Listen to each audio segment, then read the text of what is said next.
নমস্কার আমার প্রিয় শ্রোতা বন্ধুরা। গল্পের নন্দনকানন চ্যানেলে আরও একবার আপনাদের স্বাগত জানাই। আমরা শুনছিলাম সাহিত্যিক বরেন বসু রচিত রংরুট উপন্যাসখানি। শুরু করছি রংরুট উপন্যাসের 14 পরিচ্ছেদ। স্টালিনগ্রাদের গেল অবস্থা। কোম্পানির ছেলেদের মধ্যে নতুন করে চাঞ্চল্য দেখা দিয়েছে। তাদের ভাগ্যে আবার না জানি কি ঘটতে চলেছে। খবরের জন্য উৎসুক হয়ে মেজর ব্রাউনের উদারতায় পাওয়া স্টেটসম্যানের আদ্যপান্ত পড়ে ফেলে। রেডিওর খবরের প্রতিটি কথা তারা যেন গিলতে থাকে, কিন্তু স্টেটসম্যান বা রেডিওর খবর তাদের মনে কোনো আশা জাগায় না। তবুও আশা মরে না। রাশিয়ার ওপর তাদের বড় ভরসা। মস্কো, লেনিনগ্রাদ যারা অমনভাবে রক্ষে করতে পারে, স্টালিনগ্রাদ কি আর তারা সামলাতে পারবে না? স্টেশনে, বাজারে যে কোনো সিভিলিয়ানকে দেখতে পেলে তারই কাছে খবর জিজ্ঞেস করে। বিস্ময়ে হতবাক হয়ে শোনে স্টালিনগ্রাদের যুদ্ধের খবর। সে যেন এক রূপকথা। তার ইটকাঠ, পথঘাট, ধুলো কাঁকড়টাও বুঝি রুখে দাঁড়িয়েছে জার্মানদের বিরুদ্ধে। রাস্তায় রাস্তায়, অলিগলিতে চলেছে হাতাহাতি লড়াই। যুদ্ধ ছড়িয়ে পড়েছে শহরের প্রতিটি বাড়িতে বাড়িতে, প্রত্যেকটি বাড়ির তলায় তলায়। এদিকে আবার জাপানও যেন আসাম বর্মা সীমান্তে নড়ে চড়ে উঠছে। প্যানেল দখল করে ধীরে ধীরে চিনদুইন নদীর ধারে এগিয়ে আসছে।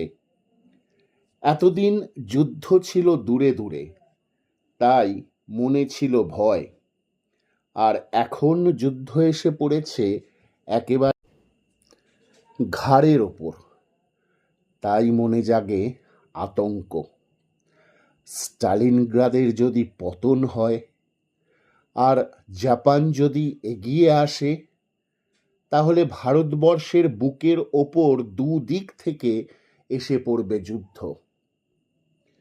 সন্ধেবেলায় ক্যান্টিনে গিয়ে ভিড় করে ছেলেরা রেডিওর খবর শোনে। তারপর গুটি গুটি বেরিয়ে যায় প্যারেড গ্রাউন্ডের দিকে। অন্ধকার জায়গা দেখে গোল হয়ে বসে। অন্ধকারে বসে থাকতেই যেন তাদের ভালো লাগে। গভীর উদ্বেগে দিনের পর দিন কেটে যায়।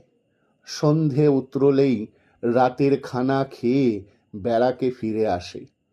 জীবন যেন তাদের নিষ্প্রাণ হয়ে গেছে। ধীরে ধীরে একজন একজন করে অমলের সিটটায় এসে বসে। নীরবে পরস্পরের মুখ চাওয়াচাই করে গুম হয়ে থাকে। ভাবনার তাদের অন্ত নেই। নীরব স্তব্ধ ছেলেদের মধ্যে থেকে অনন্ত হঠাৎ ফুঁসে ওঠে, আমাদের ওপর এত জুলুম কেন? আমাদের কি দায় পড়েছিল? রাজায় রাজায় এই যুদ্ধের মধ্যে উলুখড়ের মতো প্রাণ দেওয়ার? শিবেন বললে, আর কেন, পেটের দায়ে। খগেন তেড়ে উঠল, তাহলে যুদ্ধ না লাগিয়ে লঙ্গরখানা খুললেই তো পারত। সুনীল বললে, শুধু তাই নয়, এই যুদ্ধ না বাঁধলে কি আর স্বাধীনতার কথা ভাবতে পারতাম? পাঁচকড়ি বললে, না ভাই সুনীল, ও স্বপ্ন ভেঙে গেছে। জাপান আর জার্মানি এসে যে আমাদের স্বাধীন করে দেবে এ কথা ভাবতেও গায়ে কাঁটা দিয়ে ওঠে। সুনীল বললে, কেন? কেন? সেদিনকার রাতের কথা এরই মধ্যে ভুলে গেলে? ওই আমেরিকানরা, ওরাও তো বলে আমাদের রক্ষে করার জন্যে ভারতবর্ষে এসেছে, ভারতবাসীকে ওরাও বন্ধু মনে করে, কিন্তু তার নমুনা তো সেদিন সচক্ষে দেখলে। শিবেন বললে, কিন্তু এরা যে ব্রিটিশেরই দলে, ওরকম তো হবেই। অমল এতক্ষণ চুপ করেছিল, টপ করে মাঝখান থেকে বললে, কিন্তু এই আমেরিকানরাও ব্রিটিশদের ঘৃণা করে। পাঁচকড়ি বলে উঠল, সব শালাই সমান, কেবল ফুসলবার তাল। অমল বললে, না পাঁচকড়ি, সকলেই সমান নয়। রাশিয়া তো নিজের দেশ ছেড়ে পরের দেশে মাতব্বরি করতে যায়নি, কোনো দেশকে রক্ষে করতে গিয়ে সে দেশের মেয়েদের ধরে টানাটানি করেনি। অনন্ত অমলের কথার জের টেনে বললে, আর নিজের দেশের জন্যে কি লড়াইটাই না তারা লড়ছে। সুনীল বললে, তাতে আর চিড়ে ভিজবে না, এবার দেশ আর রক্ষে করতে হবে না। অমল বললে, কিন্তু আমার মন চাইছে রাশিয়ার জয় হোক। সুনীল মোচড় দিয়ে বললে, বলো কি হে, তুমিও যে দেখছি রাশিয়ার ভক্ত হয়ে গেলে। অমল বললে, তা আমি হয়েছি সুনীল, সত্যিই আমি রাশিয়ার ভক্ত হয়ে উঠেছি। কেন তাও আমি বলছি। প্রথমত দেখো, হিটলারের অনুচর ইউরোপের প্রত্যেকটি দেশ থেকে বেরিয়েছে, কিন্তু রাশিয়া থেকে বেরোয়নি। সমস্ত ইউরোপের শক্তি নিয়ে হিটলার রাশিয়াকে আক্রমণ করেছে, রাশিয়া একা সেই আক্রমণ ঠেকিয়েছে। আমি অবাক হয়ে ভাবি, রাশিয়ার মানুষ এত শক্তি পেলে কোথা থেকে? যুদ্ধের গোড়ায় গোড়ায় লোকে বলেছে রাশিয়া তো চাষার দেশ, 10 দিনেই হিটলার সমস্ত রাশিয়া দখল করে নেবে। আমিও তখন ভাবতুম যে হিটলারের সামনে ফ্রান্সই দাঁড়াতে পারল না, রাশিয়া তো সেখানে এক হুঁয়ের খদ্দের। সত্যি বলছি, আমার কেমন যেন অবাক লাগে, রাশিয়ানরা স্টালিনগ্রাদে এমন যুদ্ধ করছে কি করে? দেশকে তারা এত ভালোবাসতে শিখলো কেমন করে? অনন্ত দীর্ঘশ্বাস ফেলে বললে, আর আমরা মনের সুখে খুশি হয়ে বসে আছি, জাপান এসে আমাদের স্বাধীন করে দেবে। সকলেই কেমন যেন গুম মেরে গেছে, চুপ করে মাথা ঝুঁকিয়ে আছে। স্বরাজ ডিউটি থেকে ফিরে ব্যারাকে ঢুকে বলে উঠল, কিরে, তোরা যে সব নিরাকার ভোজে বসে গেছিস, ব্যাপার কি? কয়েকজন কেমন যেন ক্লান্ত দৃষ্টিতে স্বরাজের দিকে ফিরে চায়। স্বরাজ অনন্তর কাজ ঘেঁষে চাপা গলায় জিজ্ঞেস করলে, কি হয়েছে রে, কোনো খবর আছে নাকি? অনন্ত বললে, না, এই যুদ্ধের কথা হচ্ছিল। স্বরাজ বললে, তাই বলো, আমি তো রেগুলার ঘাবড়ে গিয়েছিলাম। এ তো সুখবর। স্টেশনে একজন সিভিলিয়ান ভদ্রলোক বলছিলেন স্টালিনগ্রাদে 2.5 লক্ষ জার্মান সৈন্য ঘেরাও হয়ে গেছে, এইবার জার্মানি কুপোকাত। 45 সালের মধ্যেই আমরা বাড়ি ফিরতে পারবো। অকস্মাৎ একসঙ্গে একটা উল্লাস ফেটে পড়ল, হেপ হেপ হুররে! খগেন লাফিয়ে উঠে বললে, বলিস কি রে, এই শালা নরক থেকে তাহলে আমরা মুক্তি পাবো? সকলের মুখ আনন্দে উদ্ভাসিত হয়ে ওঠে। মুক্তি, সত্যিই তো মুক্তি। স্বরাজ বললে, যাক, এইবার আমার খবরটা শোনো, শুনলে আর এক দফা চমকে যাবি। পাঁচকড়ি বলে ওঠে, বাড়ি ফেরার আশা যখন দেখা দিয়েছে তখন আর কিছুতেই ঘাবড়াই না। স্বরাজ বললে, মেজর ব্রাউন বদলি হয়ে চলে যাচ্ছে। পাঁচকড়ি বললে, যেতে দাও শালাকে জাহান্নামে। স্বরাজ বলতে লাগলো, আর ওর জায়গায় যেটি আসছেন সেটি নাকি মেজর রায়ের রাজ সংস্করণ। পাঁচকড়ি আবার তেড়ে ফুঁড়ে ওঠে, তাতে আর খুব সুবিধে হবে না, বলে দিও জাদুদের আমরা আর সেই ভেড়াটি নেই, এখন থেকে ইটটি মারলে পাটকেলটি খেতে হবে। অনন্ত বললে, তা ইনি যে এমন হঠাৎ আমাদের অকুল পাথারে ভাসিয়ে চললেন, ইনিও কি মেজর রায়ের মতো বিদ্বেষ করছিলেন নাকি? স্বরাজ বললে, ইনি চলেছেন প্রমোশন নিয়ে। তা আজ প্রায় 1.5 বছর তো হয়ে গেল আমাদের কোম্পানিতে এসেছেন। অমূল বলে ওঠে, প্রমোশন এর না হলে আর হবে কার? এমন সুন্দরভাবে কচুকাটা করলে এই 1.5 বছর ধরে সমস্ত কোম্পানিটার বোধহয় কমসে কম 6 মাসের মাইনে কেটেছে। স্বরাজ বললে, তার উপর আবার অ্যাডিশনাল কোয়ালিফিকেশন। খগেন বললে, সেটা আবার কি শুনি? এর মেম সাহেবটি নাকি খুব সুন্দরী, তিনি আবার দিল্লি হেডকোয়ার্টার্সে এজির পার্সোনাল স্টেনো। শাস্ত্রের বচন, স্ত্রী ভাগ্যে ধন, আর সুন্দরী স্ত্রী কিনা, তাই ধন একেবারে ছপ্পর ফুঁড়ে পাচ্ছেন।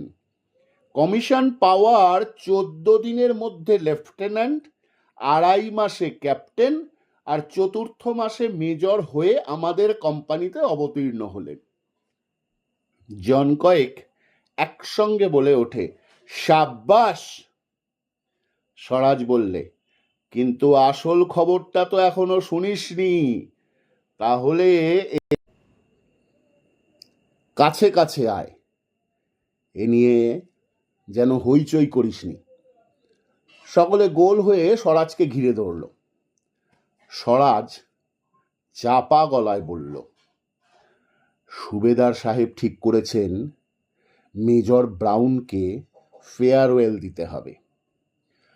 আজ রোল কলে তিনি সেই কথা তুলবেন আর সকলের কাছে চাঁদা চাইবেন।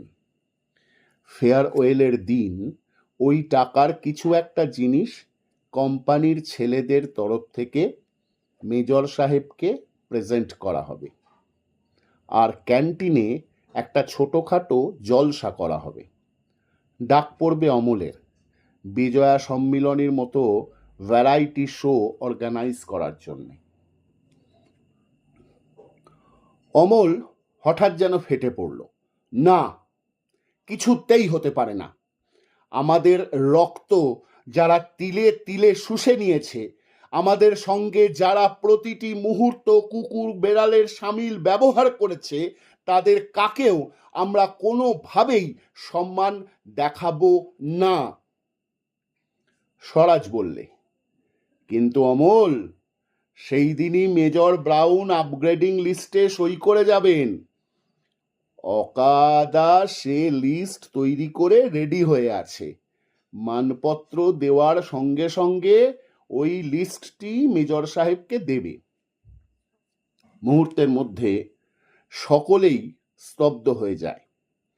হঠাৎ পাঁচকড়ি ফেটে পড়ে, তার মানে লোভ দেখিয়ে আমাদের কাছ থেকে সম্মান আদায় করবে।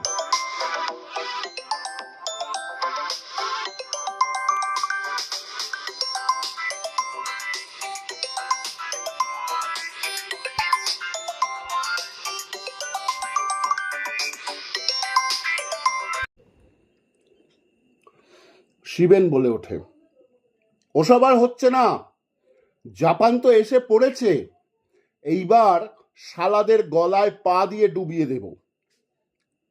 সুনীল বললে, কিন্তু নামকাও আসতে একটা ভ্যারাইটি শো করলে যদি আপগ্রেডিংটা পাওয়া যায়, মন্দ কি? পাঁচকড়ি ক্ষিপ্তের মতো লাফিয়ে ওঠে, চাই না শালা আপগ্রেডিং। ইস, গরু মেরে জুতো দান। এই চললুম আমি, কোম্পানির প্রত্যেকটি ছেলেকে বলবো ফেয়ারওয়েল বয়কট করতে। রিভেলির পর ছেলেরা চা আর পুরি নিয়ে যে যার ব্যারাকে ফিরেছে। যাদের খাওয়া হয়ে গেছে তারা পিটির পোশাক পরছে, যাদের বিছানা ড্রেসিং তখনও বাকি তারা তাড়াহুড়ো করে কাজ সেরে নিচ্ছে। হঠাৎ হুইসেল বেজে উঠল। যাদের কাজ শেষ হয়নি তারা চিৎকার করে ওঠে, দেখ মাইরি, এখনো পাক্কা 10 মিনিট বাকি, আর শালা হাবিলদার মেজর কিনা হুইসেল বাজিয়ে দিলে। ব্যারাকের আর এক প্রান্ত থেকে একজন চিৎকার করে উঠল, এই কেউ ফলিন করিসনি? এনসিওর দল ব্যারাকে ব্যারাকে ছুটছে, চিৎকার করছে, যে যে পোশাকে আছো ওইভাবেই আব্বি ক্যান্টিন মে ফলিন জলদি। জন কয়েক ছেলে একজন এনসিওকে ঘিরে ধরে, কেন ক্যান্টিনে আবার এই সকালবেলায় কি? মহা ব্যস্তভাবে অন্য ব্যারাকের দিকে ছুটতে ছুটতে এনসিও বললে, অত শত জানি না বাপু, সুবেদার সাহেবের হুকুম, মেজর সাহেব এসেছেন। ছেলেরা ভাবনায় পড়ে যায়, এই 7 সকালে মেজর নেলসন এসেছে ক্যাম্পে, পিটির বদলে ক্যান্টিনে। বেবাক বিস্ময়ে ছেলেরা মুখ হয়ে গেছে। সন্ত্রস্ত গতিতে তারা ক্যান্টিনে এসে জমা হতে থাকে। ক্যান্টিনে শুধু মেজর নেলসন একা নয়, অন্য অফিসাররাও আছেন, সুবেদার, জমাদার, হাবিলদার, মেজর, এমনকি অকাদাও গম্ভীর মুখে দাঁড়িয়ে আছেন। ব্যাপারটা কি? নতুন কোনো হুকুম? তার জন্যে সবকটি অফিসার এই ভোরবেলা বিছানা ছেড়ে উঠে আসবে কেন? পার্ট 1 অর্ডারে একবার ছেপে দিলেই তো সুবেদার থেকে খুদে ল্যান্স নায়ক পর্যন্ত হুকুম মানবার জন্যে উঠে পড়ে লেগে যেত। কোম্পানি মুভ করবে, তার জন্যে তো এত সকালে নরম বিছানা ছেড়ে ব্রেকফাস্ট না করে এমন চিন্তিত মুখে অফিসারদের স্বয়ং এসে হাজির হওয়া দরকার পড়ে না। মুখের কথা খসালেই তো ওই সুবেদার আর হাবিলদার মেজর ধরে আনবার জায়গায় বেঁধে আনত। সুবেদার সাহেব ক্যান্টিনের প্ল্যাটফর্মে উঠে মিহি গলায় বললেন, তোমরা সকলে বসে পড়ো। অফিসাররা আর তাঁদের পেছন পেছন হাবিলদার মেজর প্ল্যাটফর্মে উঠলেন। অকাদা তাঁর গোলক ধাঁধার ওপর চোখ বুলিয়ে নিয়ে ঊর্ধ্বনেত্র হয়ে প্ল্যাটফর্মের সিঁড়িটায় বসে পড়লেন। না, আমাদের পক্ষে কষ্টকর কোনো ব্যাপার নিশ্চয়ই নয়। তা যদি হতো তাহলে ওদের মুখগুলো এতক্ষণে খুশিতে ভরে উঠল, কিন্তু ওদের মুখ যে শুকনো। মেজর নেলসন প্ল্যাটফর্মের সামনে এসে বলতে শুরু করলেন, তোমরা সকলেই জানো গত 1 মাস ধরে আসাম বর্মা সীমান্তে যুদ্ধ শুরু হয়েছে। কয়েকটা জায়গায় আমরা পশ্চাৎপদ হয়েছি। টিডিডাম যে আমাদের দখলের বাইরে চলে গেছে সে খবর তোমরা কাল রাত্রে রেডিওতে শুনেছ। টিডিডাম তো গেছে, আর তোমরাও শালারা টিমটিম করছো। পশ্চাৎপদ হওয়া ছাড়া তোমাদের আর গতি কি? কর শালারা বুট পালিশ আর বিস্তারা ড্রেসিং। জাপানিরা তোমাদের চকচকে বুট দেখেই পালিয়ে যাবে। মেজর নেলসন বলে চলেছেন, কিন্তু আজ সকালে আমি তোমাদের কাছে রেডিওর খবর শোনাতে আসিনি। এমন একটা খবর আমি পেয়েছি, যে খবর এখনই আর এক মুহূর্ত দেরি না করে তোমাদের জানানো দরকার। জাপানিরা আমাদের 4th কোর এলাকা আক্রমণ করেছে। তবে আর কি, এইবার বীরত্বের সঙ্গে পশ্চাৎপদ হতে শুরু করো, আর মরবার জন্যে আমরা তো ভেড়ার পাল আছি। মেজর সাহেব তখনও বলছেন, এখন আমাদের সামনে বিরাট দায়িত্ব। এমনই একটা দিনের জন্যে আমরা আজ 3 বছর ধরে প্রস্তুত হচ্ছি।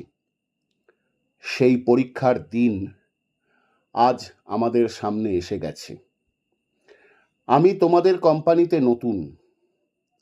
আমার চেয়ে তোমাদের এই কোম্পানির ওপর দরদ ঢের বেশি। আজ কোম্পানি যুদ্ধের মাঠে লড়বার বাহিনী নয়। আমাদের কাজ হচ্ছে রেল চালানো। যদি প্রয়োজন হয় আত্মরক্ষার জন্যে সব রকম অস্ত্রই তোমাদের ধরতে হবে।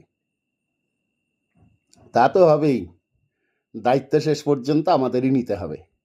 শেষ লড়াই আমাদেরই লড়তে হবে। আর সেই জন্য এই 3 বছর ধরে আমাদের আধমরা করে ফেলেছ। অস্ত্র যদি হাতে পাই, তাহলে জাপানিদের আগে শালা তোমাদের কচুকাটা করব।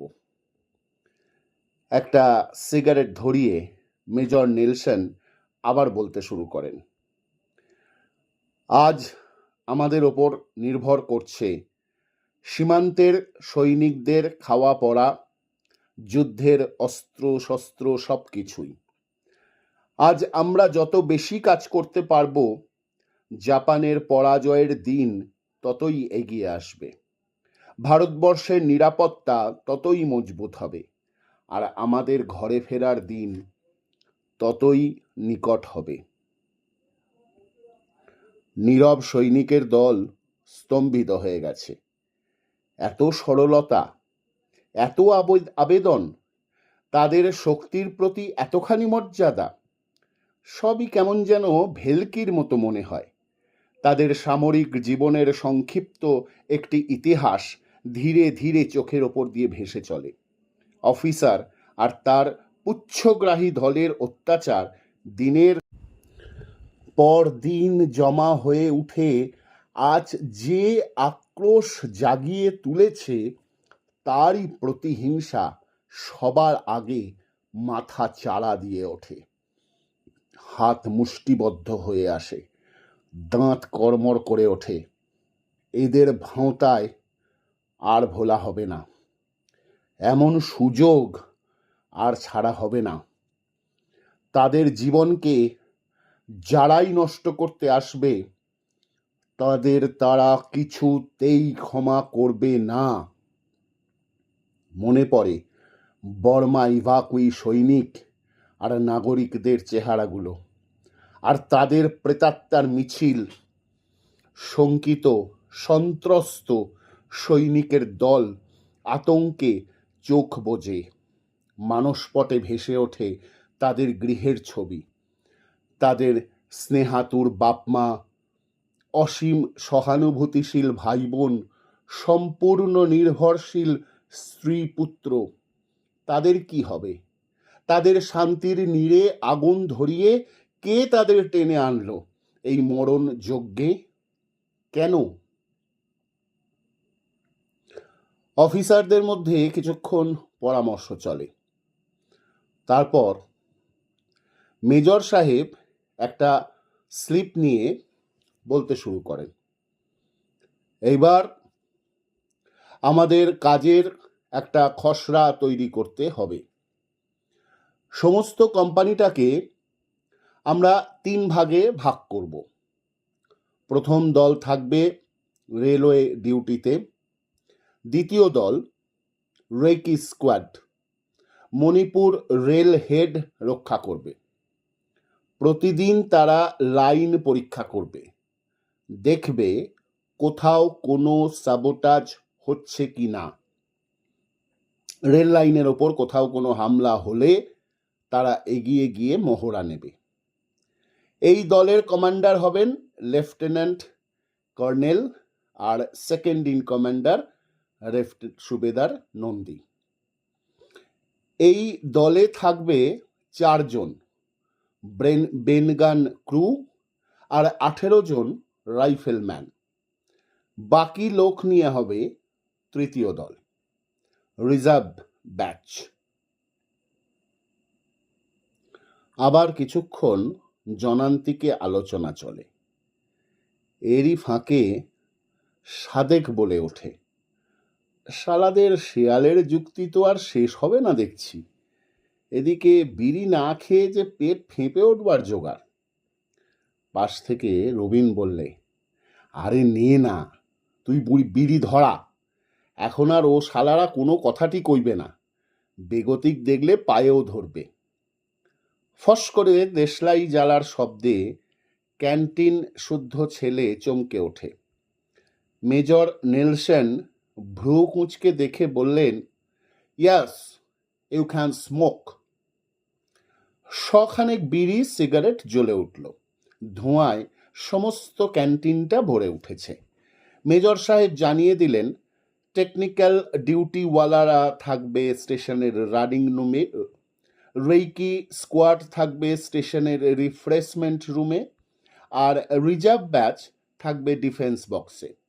অফিসাররাও সকলের কাছাকাছি থাকার জন্যে থাকবেন আপার ক্লাস ওয়েটিং রুমে।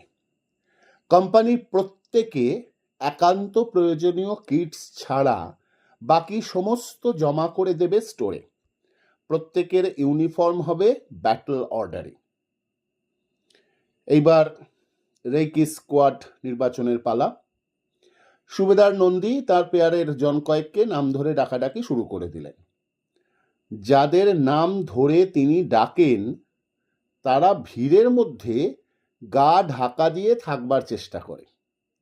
সুবেদার সাহেবকে তারা খুশি করেছে খোসামুত করে, অন্যের নামে চুকলি খেয়ে, মাঝে মাঝে এটা সেটা ঘুষ দিয়ে। মৃত্যুর মুখে এগিয়ে যাওয়ার মতো নৈতিক বল তারা পাবে কোথায়? মেজর সাহেব সুবেদার সাহেবকে নিরস্ত করে বললেন, আমি তেমন লোক চাই যারা স্বেচ্ছায় এগিয়ে আসবে। কিন্তু কে যাবে স্বেচ্ছায় এগিয়ে? মৃত্যুর মুখে এগিয়ে যাওয়ার মতো প্রেরণা কোথায়? তারা অনেকেই সংসারের একমাত্র অবলম্বন। তাদের জীবনে বিপর্যয় ঘটলে তাদের শূন্যস্থানকে পূরণ করার যে কিছুই নেই। গভর্নমেন্টের প্রতিশ্রুত 18 টাকা মাস মাহিনার অর্ধেক 9 টাকা মাস পেনশনের ভরসায় নিজের জীবন নিয়ে ছেলে খেলা করতে প্রবৃত্তি জাগে না। সব কয়টি অফিসারের দৃষ্টি ছেলেদের ওপর নিবদ্ধ। ফ্যাকাশে মুখে আজ তাঁরা চেয়ে আছেন এই মানুষগুলোর দিকে। বেয়নেটের ডগায় আদায় করা আনুগত্য আজ তাঁদের প্রাণে আশার সঞ্চার করতে পারে না। তাই তাঁরা জানতে চান, যে মাটির ওপর তাঁরা দাঁড়িয়ে আছেন সে মাটি একেবারেই চোরাবালি কিনা। অবশেষে জন কয়েক এনসিও আর কয়েকটি ছেলে বেরিয়ে এলো। বাকি ছেলেরা তাদের দিকে চেয়ে মুচকি হেসে বললে, যা শালারা, মর্গে যা, মরে গেলে তোদের রাজা বানিয়ে দেবে।